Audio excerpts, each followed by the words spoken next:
Live with CDP Sports Talk, a weekly sports and entertainment podcast sponsored by Barry Cullen Chevrolet. Live on YouTube, Facebook, Twitter, Twitch, and LinkedIn. And on audio via Apple Podcast, Google Podcast, Spotify, Anchor FM, iHeartRadio, Amazon Music, Radio Public, and TuneIn. Now, here's your host, Chris Palme.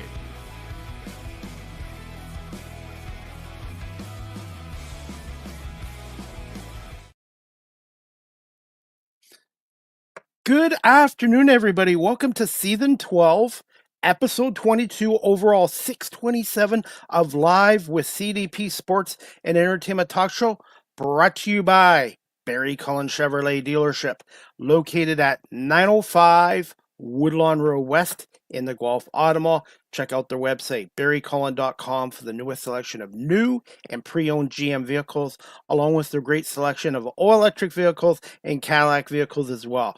You can call the dealership at 519-824-0210. That's 519-824-0210. Tell them Chris Palme sent you, or you can email them at info@barrycullen.com. Barry Cullen Chevrolet has been family run and operated here in the city of Guelph since 1969 and has been a sponsor of the show for the past 3 years. And I'm looking forward to my guest and my show today.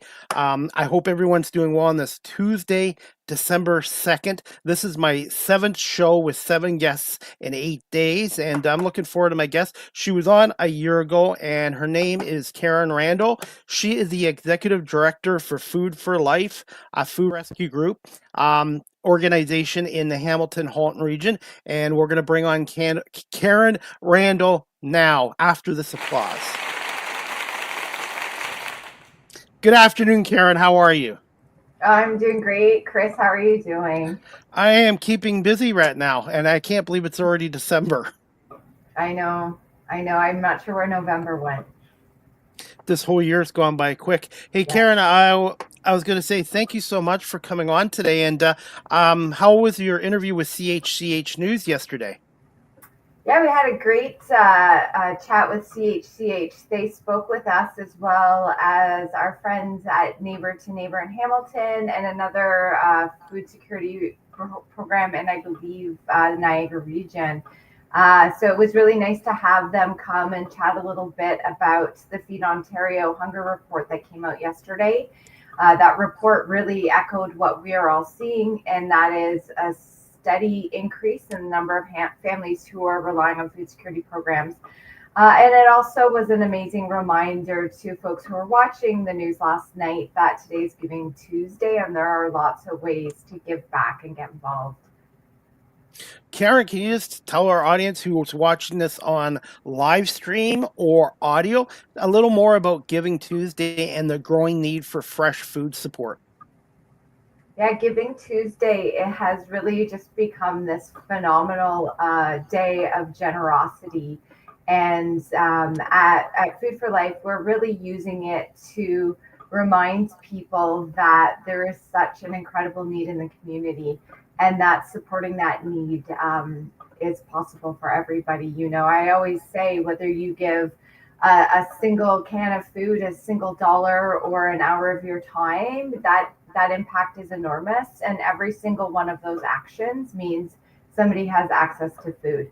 And Food Insecurity is just, I feel like I say it over and over again, but our numbers just continue to grow. Food Banks Canada put out their hunger report several weeks ago, and the number of visits to food banks across Canada increased from 1 million to 2 million each month in less than 5 years. And that's something that should be really alarming to everybody. 25% of Canadians are currently living food insecure. And in a country like Canada, that's considered a prosperous country, we have to really see that not as something that's inevitable that we all have to live with, but something that should be really alarming and should be causing people to want to take action to change what's happening. 25%. Wow. I had no idea it was that high. Without getting into the political side of it, do Hmm. you feel, in your opinion, that the federal and the provincial and the local governments are doing enough? Well, it's really interesting because food security is really a symptom of a larger issue. And right now, I would frame that issue as affordability. We see life becoming increasingly unaffordable for so many people. Housing costs are skyrocketing. We're seeing changes to the protections for people who are renting properties. Rental caps went up over COVID and they've never been brought back down. We know groceries are costing more than they ever have. Utilities go, like, everything costs more. And so I wouldn't suggest that there's any one level of government who holds the responsibility, because we know different things live with different levels of government. But these are certainly things that cannot be changed for people unless there's significant policy change and significant investments made. We do know that the federal government has talked about making investments in more affordable housing, and that's really promising. So there are things happening that hopefully will start to drive the cost of living down. But what we've seen since, I would say, 2020, so I think it started in COVID, and it certainly got a lot worse. We saw a stark increase in 2022 that things just are becoming more and more expensive, and people's incomes are not matching it, whether they're on social assistance or working. So I would say this is the responsibility of all levels of government. We're very fortunate in Hamilton and in Halton that local government in Hamilton, I know the municipal government, the city of Hamilton, and in Halton, the region has made investments um, in the food security system to allow for those programs to continue to run and to allow programs to continue to meet the increased need. But the bigger picture is really that affordability piece. And, thankfully, we live in a community of incredible generosity. And we're able to continue to run our programs. But, food security is not an issue that can solve itself. There are so many drivers to people's poverty that need to be changed at a federal, provincial, and municipal level. People's disposable income is shrinking, and also we talked about this the last time you were on our show too. It's not just in Ontario or Canada; it's in the States and other countries in the world Mhm. too. Shrinkflation, where people are paying more for a product and getting less. Mhm. Absolutely. Everything is becoming more expensive, and you're right. We do see products becoming smaller. I see that when I buy groceries, right? So for folks who are on a fixed income, um, that only means that they can do less. And I've shared this a few times recently. I started working in the food security space about 12 years ago. At that time, the primary households who were coming and accessing foods were those on social assistance, seniors, and folks who were on disability incomes. And they typically would come near the end of the month after their checks had kind of run out. They purchased food for the first few weeks of that month. And then would come to a food bank or a food security program to help them get through that last week or two. And that's no longer the case. We see people who are paying 100% of their income just on rent. And so food security programs are how they eat. They are not something that gets them through the end of the month. They're something they use sometimes. It's how they're feeding themselves and their families. The other big shift we're seeing, Chris, is more and more folks are accessing our programs who identify income, working employment income. Um, and that is a real shift in the face of hunger. That people who have a full-time job, or households that have two full-time jobs, are still not able to make ends meet and are starting to rely on food security programs. Food for Life runs about 45 of its own programs, in addition to the 45 community partners we support with food. And in 2025, 50% of neighbors who access one of our programs for the first time were working, or were actively looking for work. That is very concerning, that even households that have two incomes cannot afford to eat and cannot afford all of their basic necessities. And again, that should be sounding alarms. For a country of our size, what, 33, 34 million people, there shouldn't really be any of this. And it seems like in the next couple of years, if it's scary now, Karen, what's it going to be like 2, 3, 4 years from now? Yeah, I know that is something that is very concerning.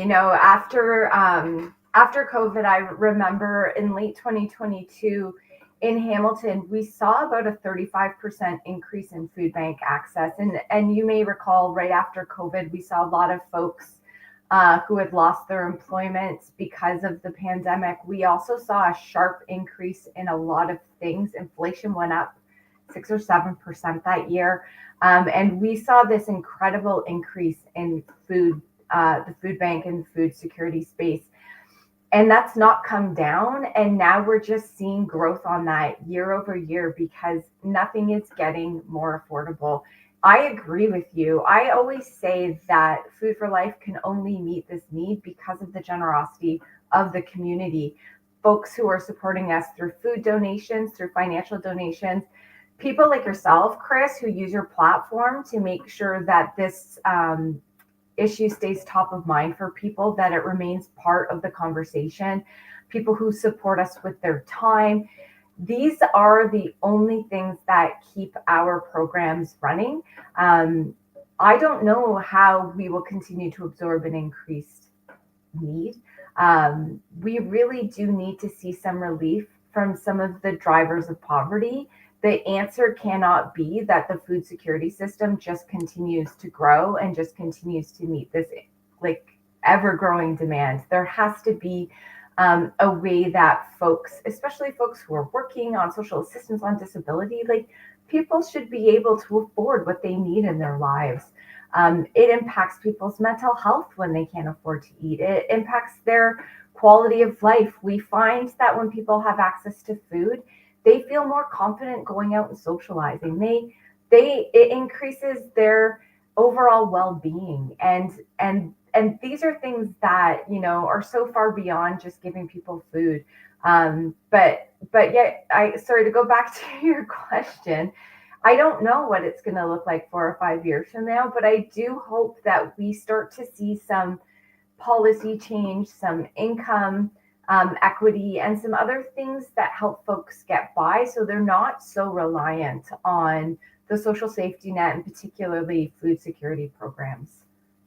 Karen, if you had a chance to talk to the Prime Minister Carney or the Premier Ford without getting into politics, and you were Yeah. able to tell them about Food for Life, what would you say to them? Yeah, well, I'm not a particularly political person, so I think my message would really be about how amazing Food for Life is, that we rescue surplus food and ensure that it gets distributed to individuals and households who are experiencing food insecurity. And we do that with a very small team. Last year, or sorry, in 2025, we're going to have rescued almost 5 million pounds of food. Wow. Valued at almost $18 million. We have 800 active volunteers who support our operations and support our programs. 1,800. We have 45 community partners. Like, we're doing our part. And it's time that there are some investments being made by all levels of government so that our part isn't so heavy.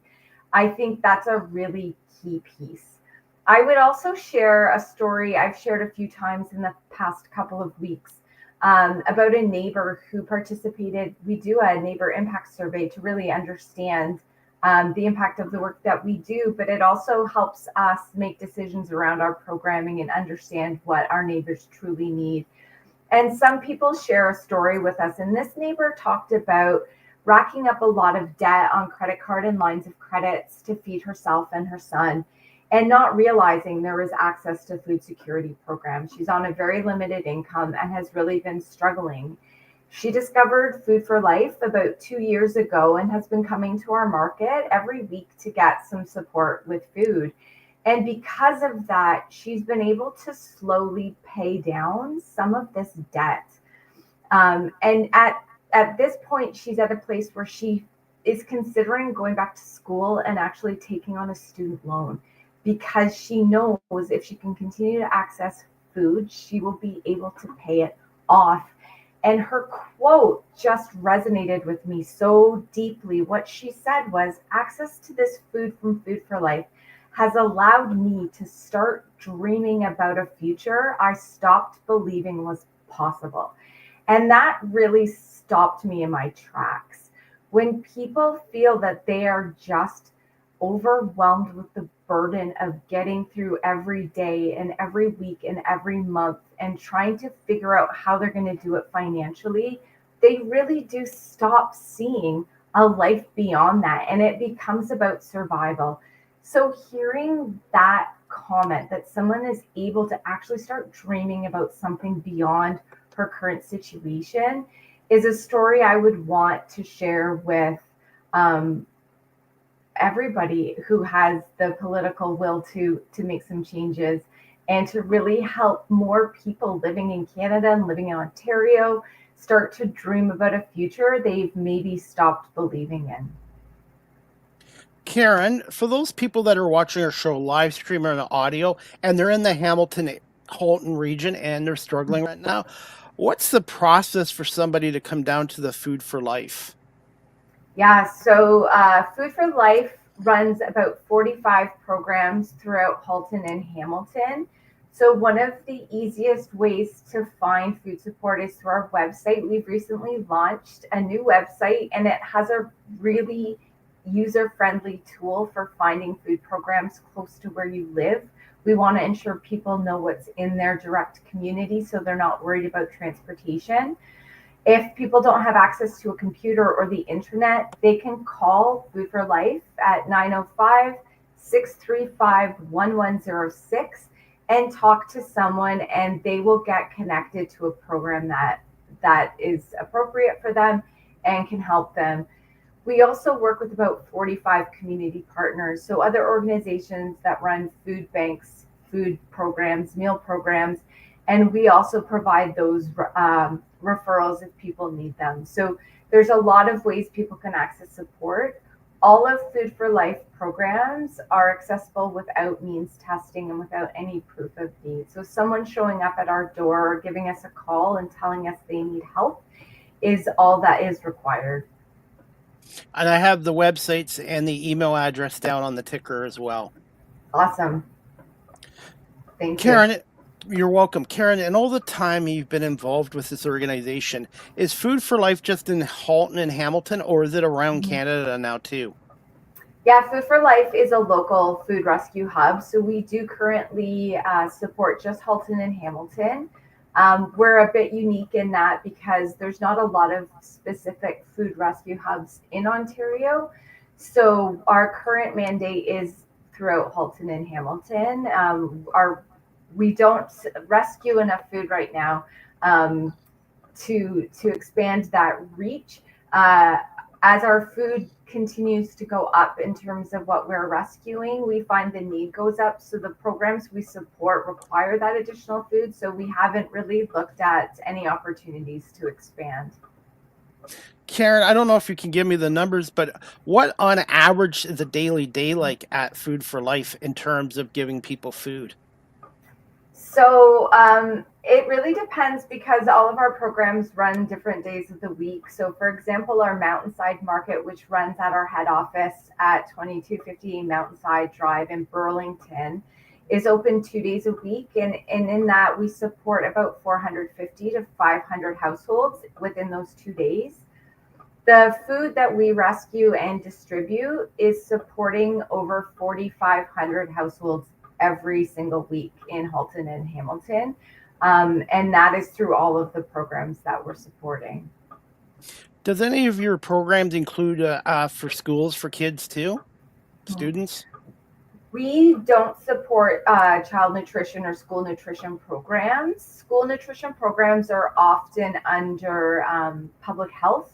Okay. And really do require a lot of intentionality in terms of menu planning and making sure people have access to the appropriate foods. Because we rescue food and we don't purchase food, it's really difficult to ensure or anticipate what food's coming in so that we're sending the right things out to school.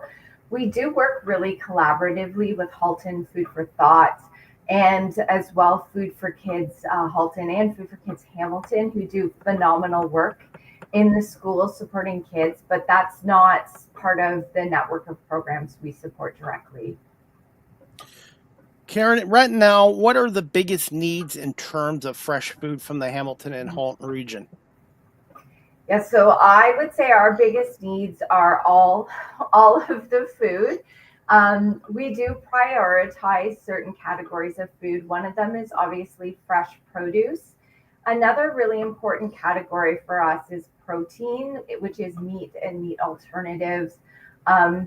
We find that those highly nutritious foods people are looking for are often the most expensive ones within grocery stores, and it really is difficult for people to purchase them, even if they have a limited purchasing budget available to them. So we really try to focus on the fresh fruit and veg, on meats alternatives, dairy, eggs, anything that really can help people with their grocery bills and also make sure that they're eating food that's nutritious. Do you take gift cards or cash donations too? Absolutely. We accept gift cards. We accept food donations as well, financial donations. We currently have a team of about 20 people. We have 5 full-time drivers. Our fleet of trucks, we have 4 flat trucks and a refrigerated van. They're on the road 5 days a week, all day long, rescuing and delivering food. So financial donations go directly into that work. It allows us to continue our operations. Right now, for every dollar somebody donates, it enables us to rescue over $7 worth of food.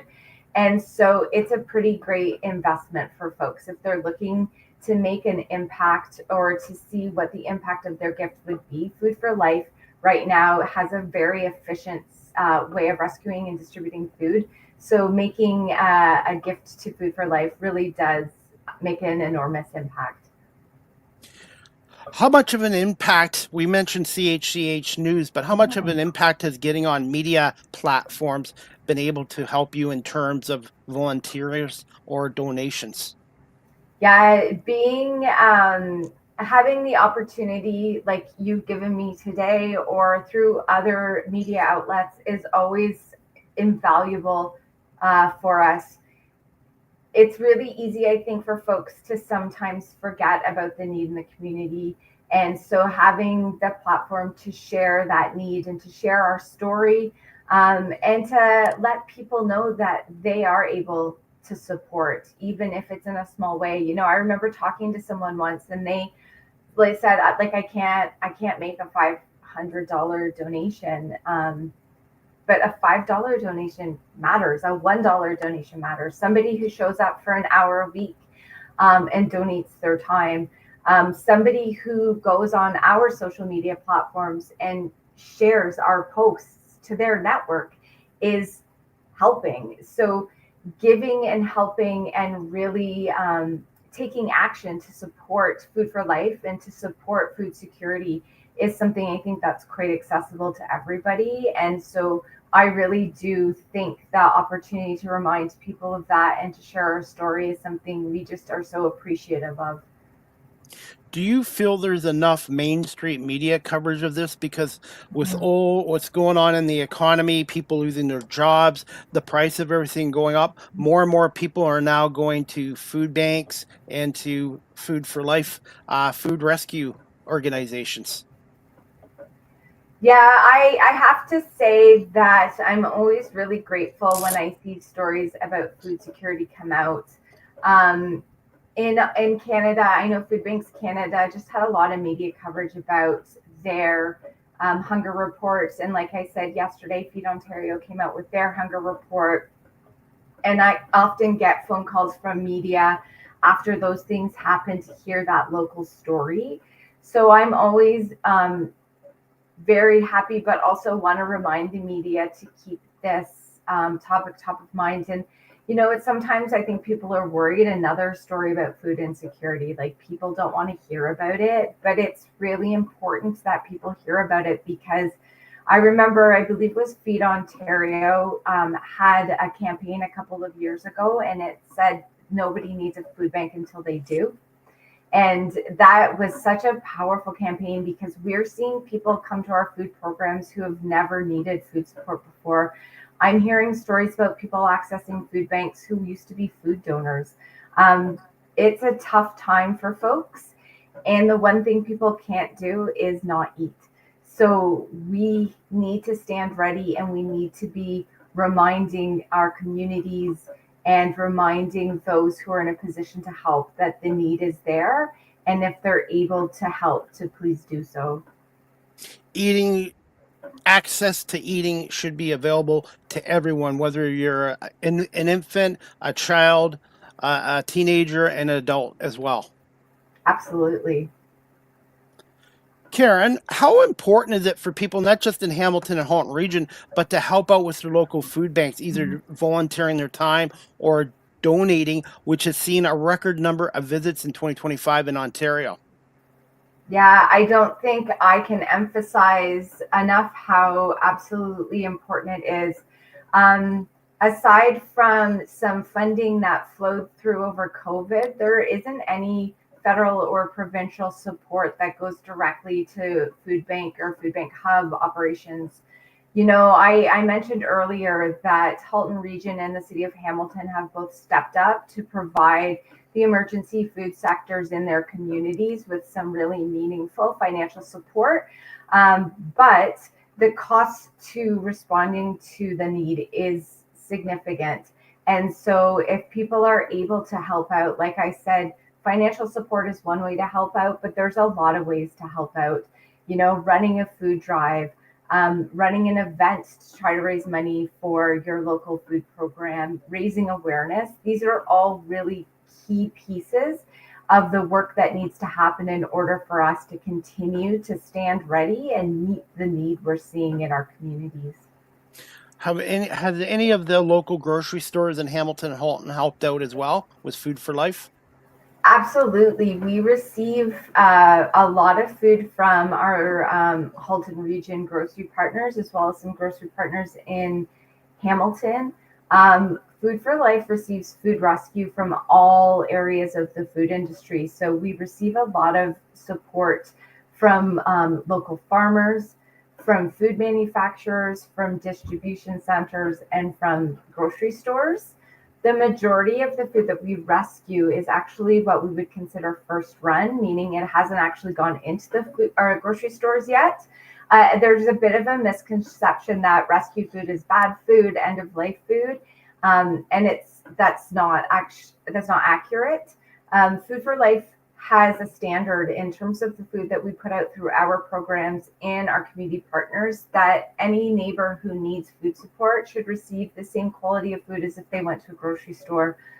So we actually pack all of the food for our program so we can ensure that it's in good condition and that it's edible. Thank you for explaining that, Karen. And yeah, absolutely.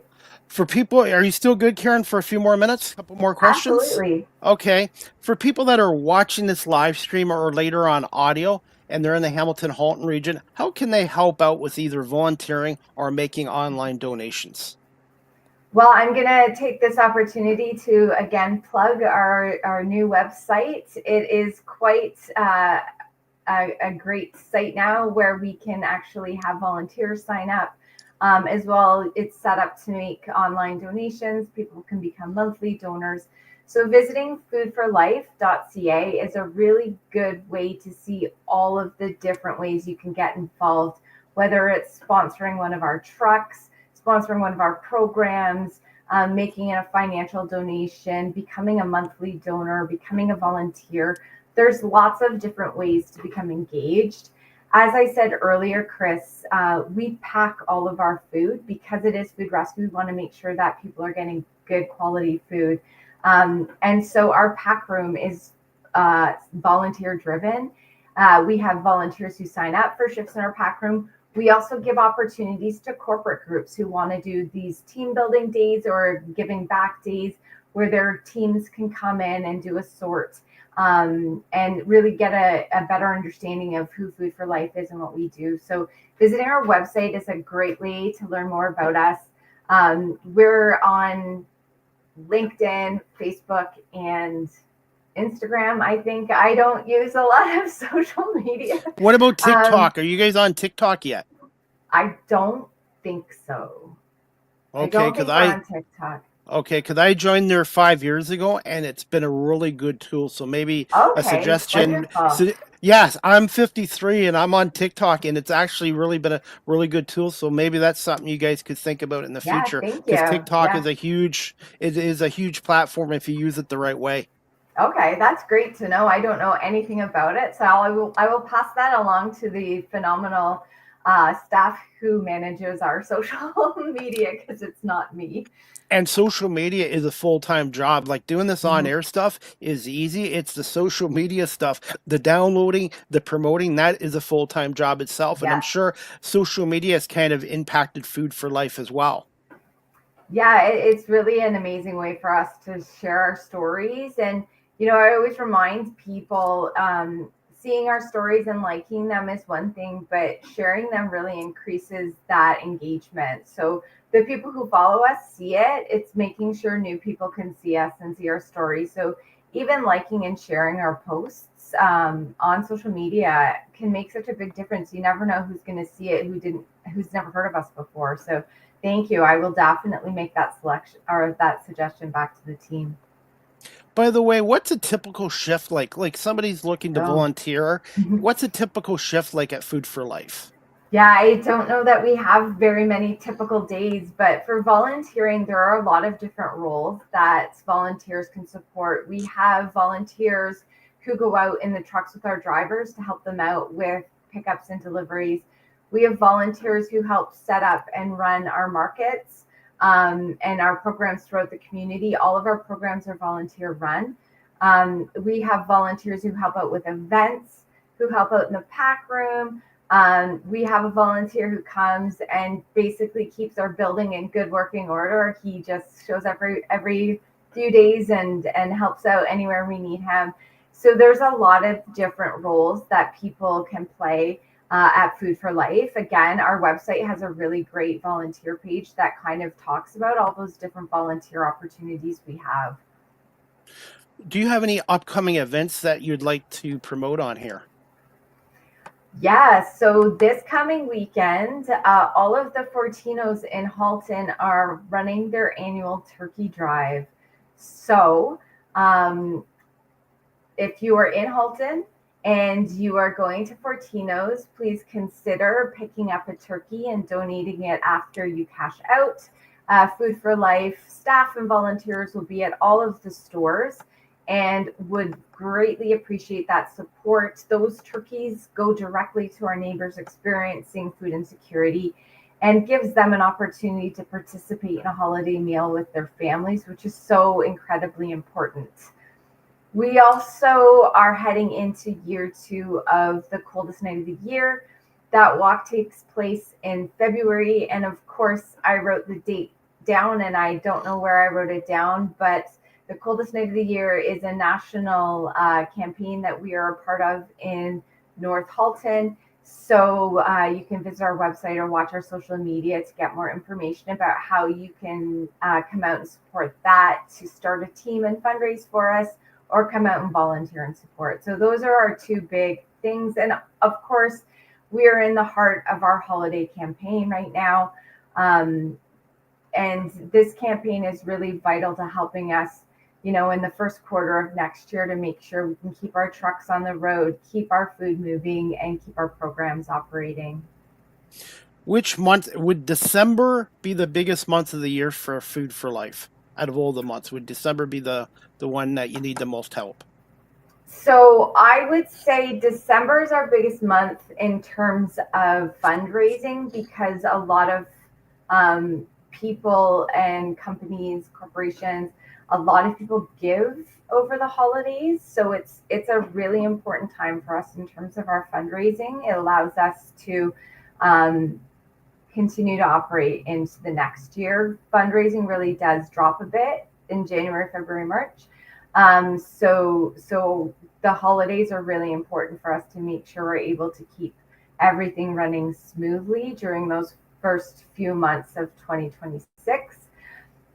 We also do find more folks access programs sometimes in December because the holidays come with a whole new bag of expenses. You know, folks who maybe can't afford to grocery shop once or twice a month, but now want to make sure they can buy gifts for their kids or need some other support, a new winter coat or new winter boots. So there are times of year that we do see increases because, again, life becomes expensive at certain times. And we know families want to be able to give their kids Christmas. And so if coming in having an extra visit to one of our programs means there's something under the Christmas tree, I think that's super important. Are there any other Hamilton Halton businesses that you'd like to give a shout out on here?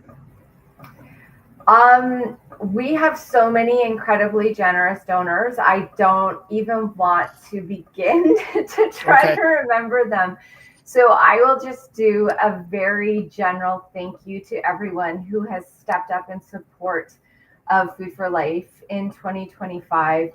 We only do the work we do because of the community that we are so very honored to be a part of. Between our volunteers, our financial donors, Chris, people like you who keep telling our story, we are so grateful every time somebody steps up, not only in support of Food for Life, but steps up in support of their neighbors who are experiencing food insecurity. It's so important, and it makes such an incredible difference in their lives. Absolutely. And I always at Christmas time like to help the Salvation Army, but I also like to help the local food banks as well. And I think I think Christmas to me, I'm very fortunate. I think Christmas should be giving back to others. I think we should be helping each other. And I think that's what Christmas spirit, the true meaning of Christmas spirit is giving back and helping others. Yeah, well, we truly appreciate that spirit, and we do see it all throughout the month of December, but quite honestly, throughout the year, it's really lovely to know that every time we say the need is growing, the community stands up and responds with support. Karen, as we wrap this show up, can you just tell us a little bit about the Sprout Foundation matching donations until December 31st?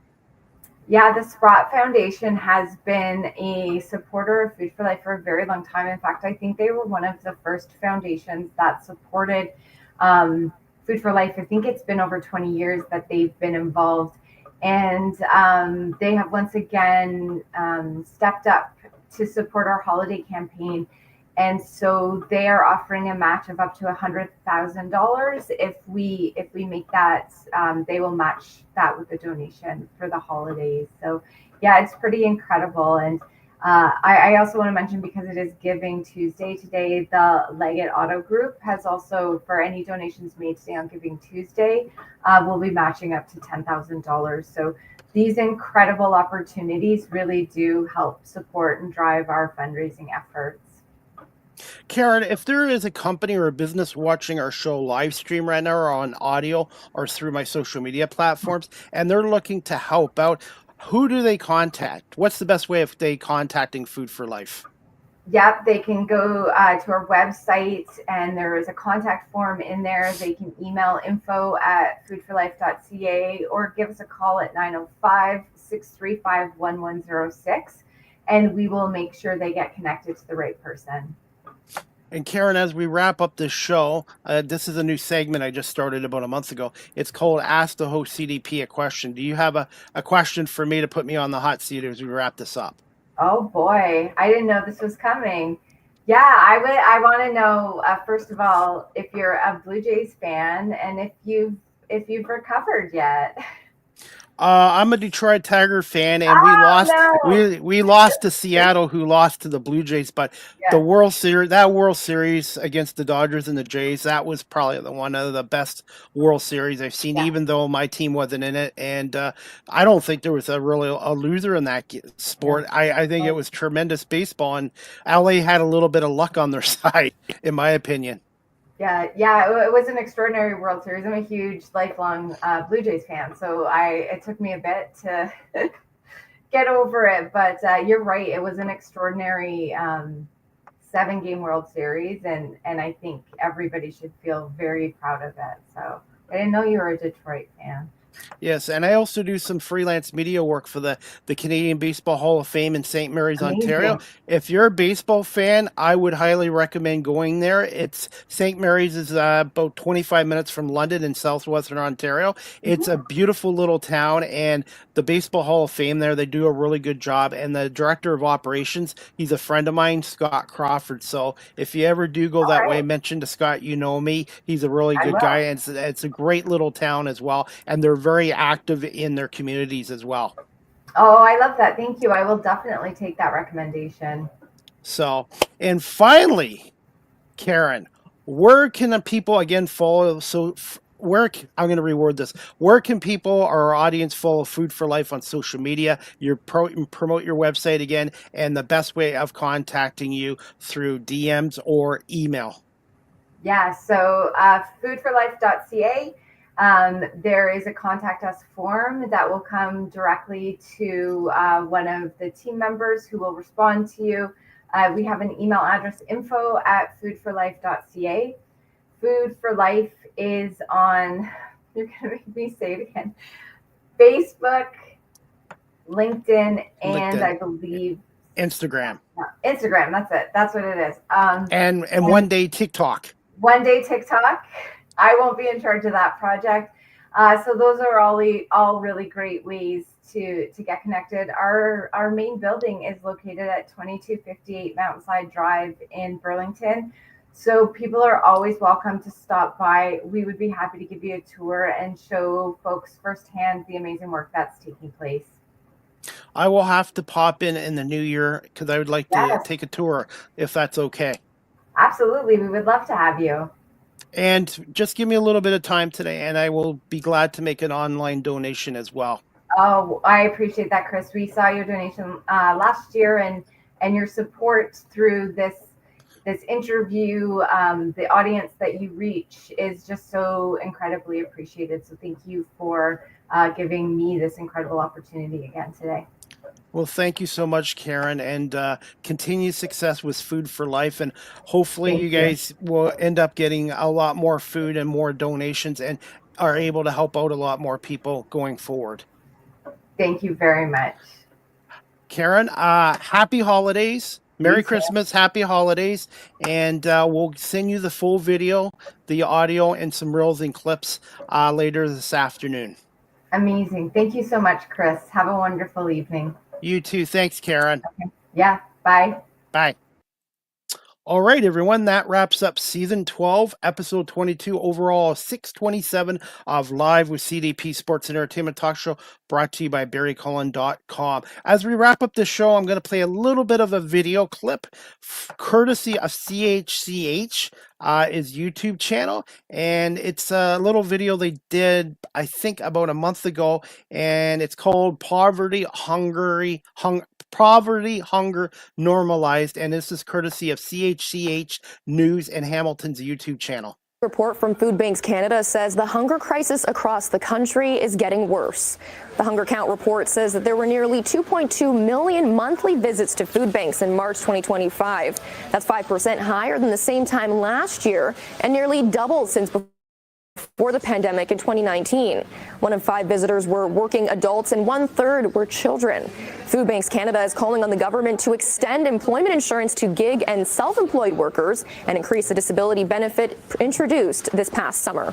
A new report. That clip was courtesy of CHCH News. And for everyone who's watching this live stream or on audio. If you're in the Hamilton, Halton area, please consider helping out Food for Life.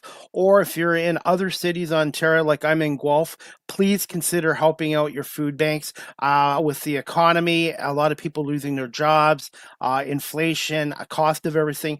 Please consider making online donations, cash donations, donating food as much as you can to either Food for Life, which is in Hamilton and Halton, or your daily food banks around Ontario or in Canada or wherever you are around the world. So I want to say thank you so much to Karen Randell, the Executive Director of Food for Life, Food Rescue, our organization in Hamilton and Halton, for coming on here today. As we wrap up this show, guys, the next Live with CDP Sports and Entertainment Talk Show, brought to you by barrycullen.com, is going to be on Thursday, December 4th. I have two shows. Thursday, December 4th, 12 p.m. Eastern, with special guest Tiffany Sankey. Tiffany Sankey, she's a real estate realtor out of Toronto. And at 4 p.m. Eastern, Dylan Baker, the new voice, the new radio voice of the Ontario Hockey League's Guelph Storm on CJOY 1460. So I'm looking forward to Tiffany Sankey, a real estate agent, realtor out of Toronto, at 12 o'clock on Thursday, December 4th. And then at 4 o'clock, the radio play-by-play voice of the Ontario Hockey League's Guelph Storm on CJOY 1460. Dylan Baker will be on. He'll talk about how he became the new voice of the Storm, replacing Larry Malott, who retired after 33 years, and talk a little bit about the 25-26 Storm team, and obviously Guelph being awarded the Memorial Cup in the city of Guelph's 200th birthday in 2027. So not one, but two shows on Thursday. So Tiffany Sankey at 12 o'clock and Dylan Baker at 4 o'clock. As we wrap up this show, guys, again, if you want to help out the food bank, the Food for Life organization in Hamilton, you can follow them on Instagram, Food for Life Canada on Instagram, and they're also on hootbio.com, Food for Life Canada, or you can email them at info@foodforlife.ca. That's info@foodforlife.ca, or look for them on their social media platforms as well. Barry Cullen Chevrolet dealership. Right now, get up to $120 in instant savings on GM genuine parts, brake pads, and rotors, and a no charge free brake inspection at Barry Cullen Chevrolet dealership, located at 905 Woodlawn Road West in the Guelph Auto Mall. There's also a 30-day brake price match guarantee. More details at barrycullen.com, or pop by the dealership again at 905 Woodlawn Road West in the Guelph Auto Mall. Christmas and the holiday season's coming. What a better way to celebrate the holiday season and Christmas with a personalized video message from yours truly, CDP. Go to cameo.com, type in my name, Chris Pame. I do Merry Christmas, Happy Holidays, Happy Birthday, Happy Anniversary, or if you want to ask me questions about my 3 talk shows and my media work and some of my favorite sports moments or interviews, go to cameo.com. Book your cameo today, and I look forward to fulfilling your requests. You can also follow me on Blue Sky Social. Blue Sky Social is what Twitter X used to be, at Live with CDP 19. Blue Sky Social at Live with CDP 19 on Blue Sky Social. I do post quite a bit of content there as well. If you're looking to adopt a pet, check out the Cambridge and District Humane Society, located at 1650 Dunbar Road in Cambridge, Ontario. Telephone number 519-623-7722, extension 0, or visit their website, cambridgehumanesociety.org. All the pets and animals up for adoption, their profiles and information is on cambridgehumanesociety.org. Speaking of Cambridge District Humane Society, I only have now 5 calendars left. If you'd like a Christmas gift or a birthday gift or a stocking stuffer, I have 5 calendars left. They're only $10. Cipriana's Pizza at 22 Queen Street in Cambridge has some calendars too, and I have 5 left. So if you'd like a calendar, please email me at cdpalmy19@gmail.com. gmail.com. The $10, the money goes back to the programs at the Cambridge District Humane Society. So please consider helping support the Cambridge District Humane Society by purchasing one of these calendars. And I have 5 left, so time is running out to get your 2026 Cambridge Humane Society calendar, which was shot outside and has a great selection of cats and dogs in this year's calendar. Live with CDP Sports and Entertainment Talk Show again is live streamed on YouTube, Facebook, Twitter, X, Twitch, LinkedIn, and now available on Instagram. And apparently now I have the capability of broadcasting this on TikTok. So StreamYard has partnered up with TikTok. So hopefully in the next month or less, I will figure that out and we'll be able to broadcast this on a 7th platform as well.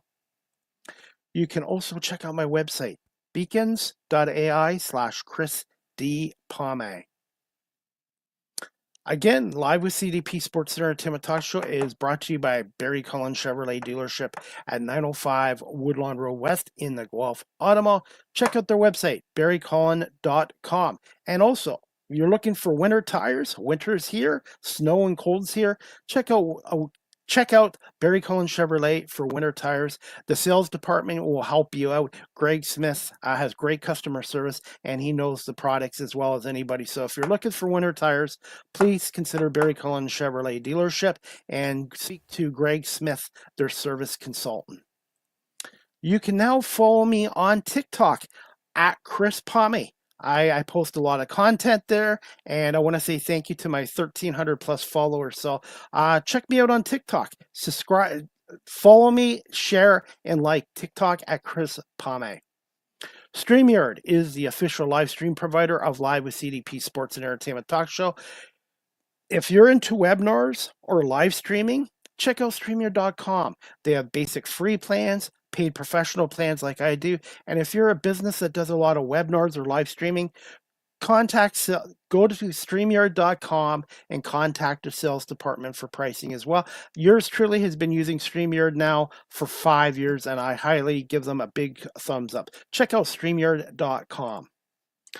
Live with CDP Sports and Entertainment Talk Show, the audio version is on these platforms: iHeartRadio, Amazon Music, Spotify for Podcasters, Apple Podcasts, Breaker, Pocket Cast, Spotify, Castbox, LinkedIn, Pandora, Tuned In, YouTube Music, and Good Pods. Remember to like, share, and subscribe. Finally, guys, you can email the show Live with CDP Sports and Entertainment Talk Show at cpalme19@gmail.com. Any comments, questions, suggestions, feedback would be greatly appreciated. And also, if you'd like to contribute to my YouTube channel and my media work and my 3 talk shows, I am on PayPal. Chris Palme on PayPal. You can email me there at cpalme19@gmail.com if you'd like to tip the host or contribute to my YouTube channel and my media content as well. And I would greatly appreciate it. Thank you so much. Or book a video from cameo.com. Type in Chris Palme.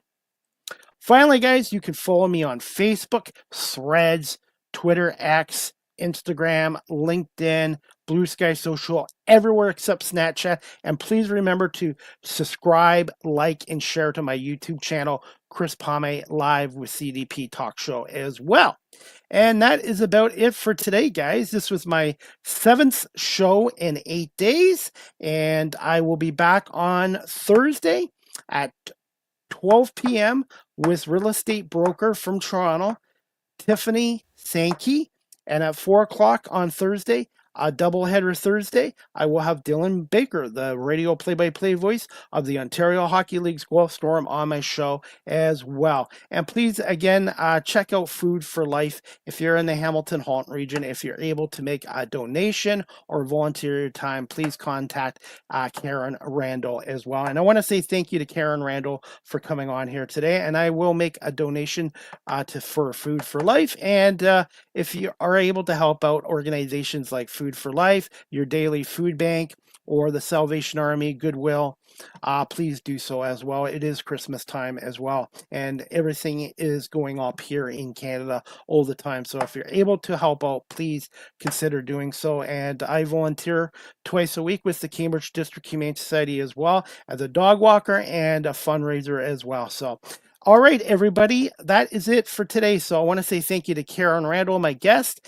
and thank you to everyone watching this live streamed and on my audio platforms. And thank you to Barry Cullen Chevrolet Dealership for advertising and sponsoring this show as well. And if you're a local business looking to advertise on live streaming platforms such as this, you can email me at cpalme19@gmail.com, or you can DM me on my social media pages. I look forward to working with you and your businesses and getting your businesses advertised on live streaming platforms. And I'm on 21 platforms.